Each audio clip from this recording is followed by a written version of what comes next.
Sioux warriors versus U.S. Army, the battle for Bozeman. Welcome to Native Legends and History Stories. Join us as we uncover the untold tales of America's great frontier. Subscribe now to journey through time and witness the clash of cultures that shaped the American West. In 1863, two worlds collided on the vast plains stretching from Bismarck to Bozeman, where the mighty Yellowstone River carved its path through untamed wilderness. This wasn't just a story of a trail. It was the story of the last desperate struggle between two ways of life, one fading, one advancing, neither willing to yield to the white settlers. Pushing westward, these endless prairies represented nothing but worthless wasteland.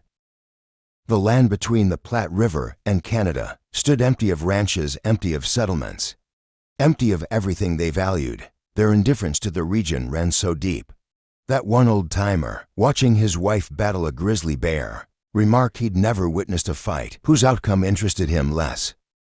Such was the settler's mindset. This was merely territory to be crossed, an obstacle between them and the riches of the West.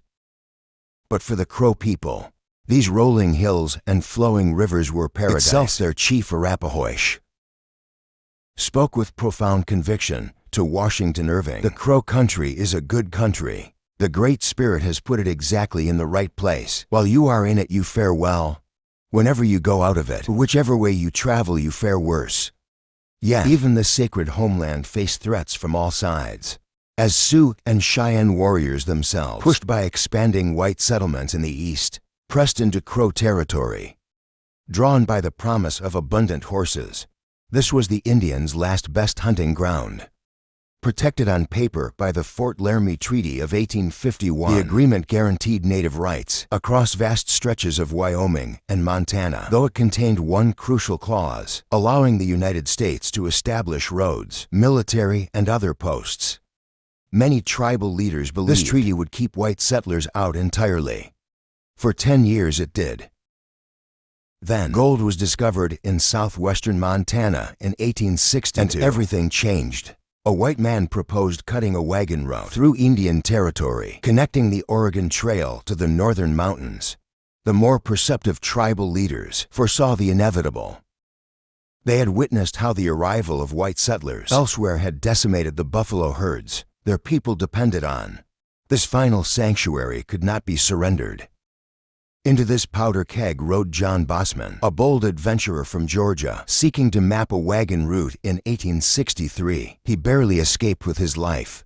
The road he eventually established, against fierce Indian resistance and maintained by government force, sparked a brutal conflict that would define the trail's early history. Though the Bozeman Trail's glory days lasted just for years, from 1864 until the Union Pacific Railroad's arrival in 1868, its brief existence changed the American West forever. The Bozeman Trail became the stage for some of the most significant confrontations between native tribes and white settlers, marking both the Indians' final victories and the beginning of their eventual defeat. At the center of this conflict stood John Bozeman, whose ambition and determination would reshape the American frontier. At just 25 years old, Bozeman abandoned the comforts of his Georgia home, driven by dreams of striking gold in Montana territory.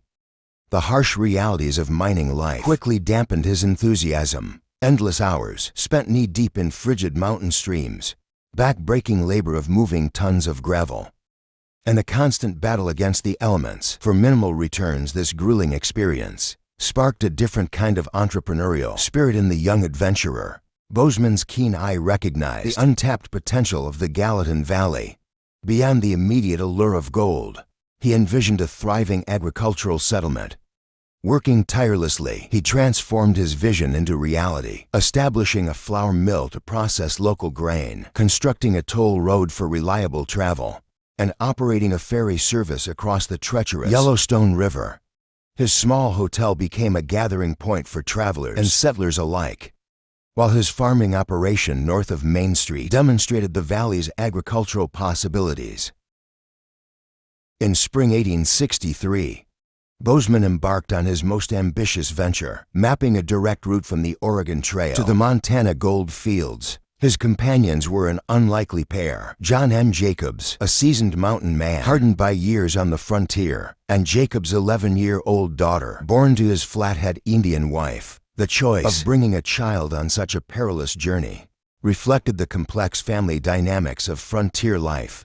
Their expedition met its first major challenge. Near the Big Horn River, a band of Crow warriors, though generally more tolerant of white settlers than other tribes, seized the opportunity to raid the small party. The warriors stripped them of horses, supplies, and equipment in a particularly cruel twist.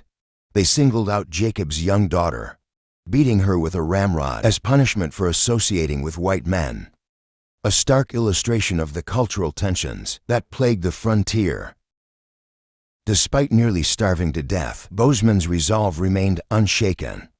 By July 1st, he had assembled an impressive wagon train along the North Platte River. The caravan consisted of 45 wagons, primarily pulled by sturdy oxen, and 90 well-armed men, according to James Kirkpatrick's detailed records. Each man carried enough ammunition for 425 rounds of continuous fire, a testament to the dangers they anticipated. The confrontation came on July 20th near the Big Horns. A large force of Sioux and Cheyenne warriors materialized on the ridgeline, their presence both a warning and a threat.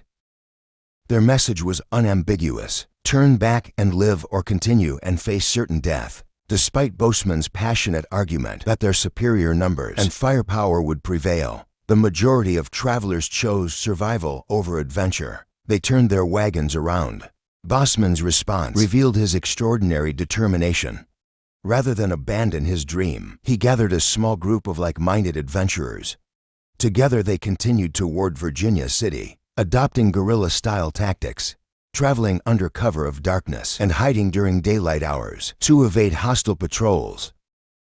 This initial setback only fueled Bowman's resolve. By January 1864, he was back in Virginia City, organizing another expedition. His persistence paid off. The second attempt succeeded, with his wagon train reaching Gallatin Valley in August. This triumph opened the floodgates as more emigrants and freight carriers began regularly using the trail. However, this increase in traffic sparked intense resistance from native tribes. Warriors employed sophisticated tactical warfare, stealing livestock to immobilize wagon trains, conducting lightning raids to capture horses, setting ambushes for isolated travelers, and leaving grim warnings for others who might follow. The violence spread beyond the trail itself, with attacks targeting railroad construction crews, telegraph lines, and mail routes across the northern plains. Throughout 1864 and 1865, military efforts to suppress this resistance proved futile, as the tribe's superior knowledge of the terrain and guerrilla tactics repeatedly thwarted conventional military responses. Peace negotiations crumbled from their foundation. The white negotiators failed to grasp a crucial aspect of tribal society. There existed no centralized leadership structure, with the authority to make binding decisions for all bands and groups. Each warrior band maintained its autonomy, making any formal agreement essentially meaningless. Without universal consent, the trail transformed into a gauntlet of death, particularly in Sioux territory. Perry A. Burgess's 1866 journal painted a haunting picture of the dangers that lurked along every mile. His entries chronicled a steady stream of violence. August 3rd revealed the fresh graves of a French trader and his 4 companions, their bodies still warm from a recent Indian attack. The very next day, they passed the skeletal remains of a plundered wagon, its contents scattered and destroyed. August 7th brought them to another grim marker: a hastily dug grave of a traveler, killed just days before their arrival. By August 11th, their frustrated attempts to ford the Big Horn River led them to discover more graves of Indian victims, silent testimonies to the trail's deadly nature. The mountain casualties forced the federal government's hand. In 1866, under intense pressure from Montana residents, and concerned about protecting their substantial investment in the Union Pacific Railroad's construction crews, officials authorized a chain of forts along the trail. Command fell to Colonel Henry B. Carrington, a complex figure whose reputation preceded him. Though his 18th Infantry had distinguished itself in the Civil War, Carrington himself had never seen combat, earning him the derisive label, desk soldier among his peers. Now he arrived at Fort Laramie with over 700 troops, his timing coinciding with delicate negotiations between government officials and the formidable Sioux leader, Red Cloud.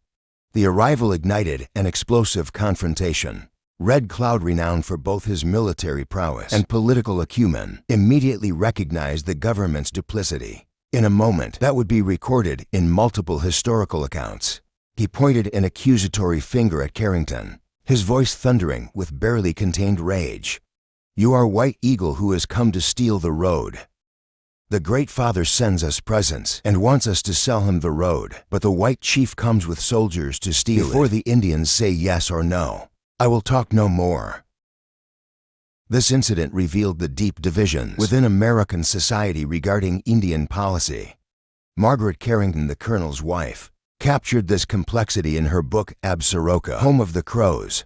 Her surprising sympathy for Red Cloud's position, particularly coming from an army commander's wife, reflected the growing national debate. The memory of the Sand Creek Massacre in 1864, where the 3rd Colorado Volunteers had slaughtered nearly 200 Indians, many of them women and children, still haunted the national conscience. Eastern liberals and much of the press championed Indian rights, while frontiersmen and military personnel often advocated for more aggressive measures. Undeterred by the diplomatic breakdown, Carrington pressed forward with military precision. However, his letters to superiors revealed deep concerns about his mission's viability. He repeatedly requested additional supplies and reinforcements, particularly emphasizing critical ammunition shortages. Despite these limitations, he launched an ambitious construction program. His first move strengthened the existing Fort Rincon on the Powder River. Then, pushing deeper into contested territory, he established Fort Philip Kearny on the eastern flank of the Big Horns, south of modern-day Sheridan, Wyoming. His most daring move, sent to companies 90 miles northward to construct Fort C.F. Smith, where the Big Horn River emerged from the mountains. This last outpost would become notorious as the most isolated military installation in the region, its garrison perpetually surrounded by hostile forces.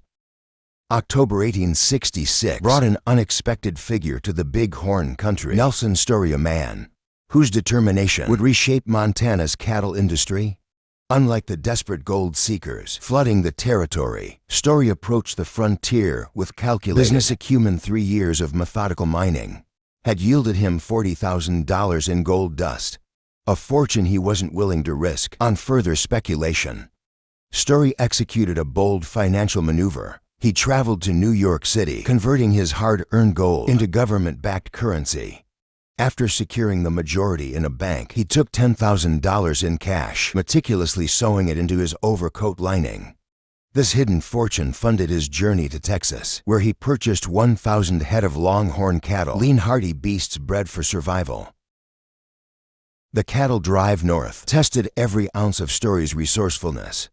With a carefully selected crew, he guided the massive herd across challenging terrain.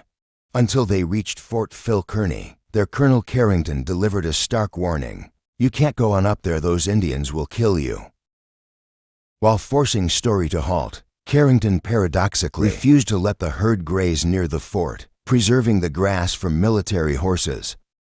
Stranded 3 miles from the fort's protection, Story's instincts screamed danger. After an urgent council with his men, they made a decisive choice. Under cover of darkness, they drove the entire herd forward, defying both military orders and the threat of Indian attacks. Their gamble paid off spectacularly. Story established the Yellowstone Valley's first major cattle operation, later supplementing his longhorn stock with premium beef breeds to improve the bloodline. Story's success elevated him to prominence in Bozeman's growing community, where he developed a close association with John Bozeman himself. When Bozeman met his violent end in 1867, reportedly at the hands of Blackfoot warriors in a narrow canyon near the Yellowstone, Story honored his friend by commissioning the monument that still marks his grave above the town. The Story family ranch, a testament to one man's vision, continues operations into modern times. The remarkable aspect of Story's cattle drive wasn't just its success but its relative peace. Only 2 minor Indian confrontations marred the journey.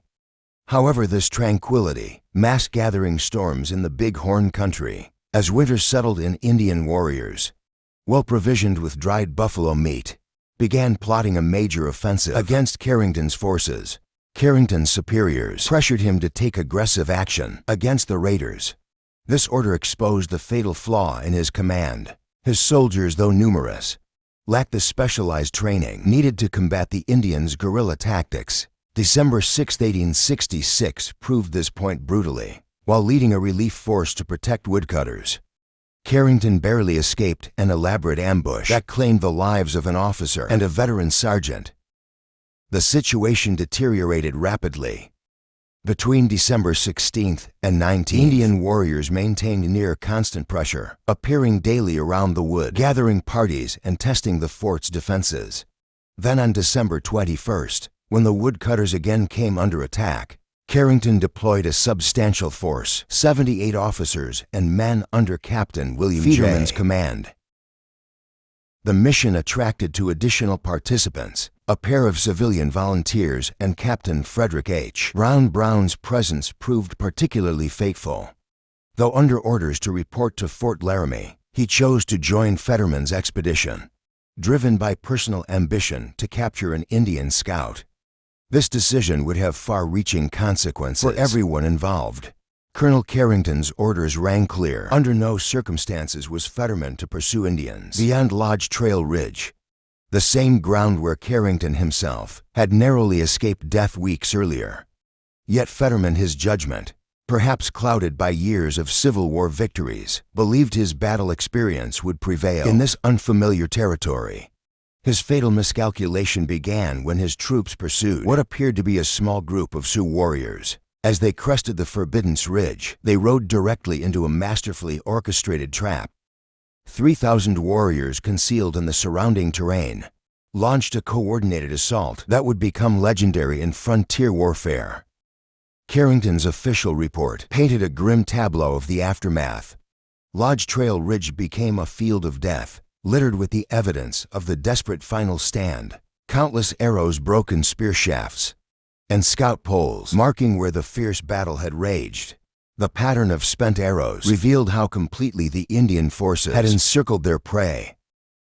The discovered bodies bore terrible signs of mutilation, except for Federman and Brown. True to Brown's often stated intention, they were found with matching revolver wounds to their left temples, choosing a swift death over the prospect of torture. This devastating defeat stood as the U.S. Army's most catastrophic loss to Native American forces in the West, unmatched until Custer's infamous last stand at Little Bighorn. A decade later, in 1876, though Carrington faced disgrace and transfer, the true fault lay in the military's fundamental misunderstanding of frontier warfare. The aftermath brought bitter ironies.